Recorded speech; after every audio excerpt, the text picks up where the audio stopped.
If you haven't updated your WordPress website since October 2013, this wouldn't affect you, but we strongly hope that is not the case.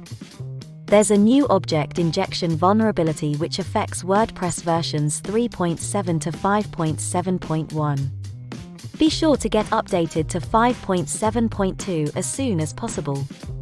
According to WPScan, the new object injection vulnerability is due to versions of PHP Mailer library between 6.1.8 and 6.4.0. The original CVE can be found here.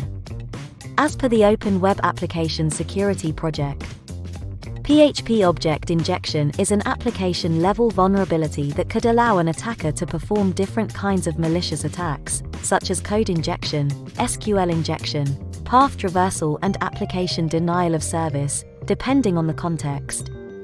The vulnerability occurs when user-supplied input is not properly sanitized before being passed to the unserialize PHP function. Since PHP allows object serialization, attackers could pass ad hoc serialized strings to a vulnerable unserialize call, resulting in an arbitrary PHP objects injection into the application scope. Fortunately, the critical vulnerability is in PHP Mailer, and not WordPress itself. So far, we haven't seen any websites getting infected through this vector. A number of different stars would have to align for the attackers to actually exploit this in a real-world setting. WordPress doesn't allow direct access to PHP Mailer, as all that is done through the WordPress API, where extra protections are in place.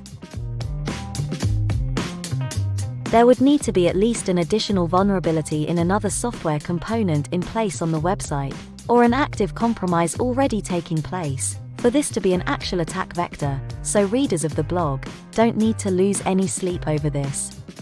The attacker would need permission to upload an attachment using the PHP Mailer software. Nevertheless, website administrators should follow best practices and update their software as soon as they are able to. This vulnerability is a good example of how one vulnerability going undetected can be amplified when it's used together with others.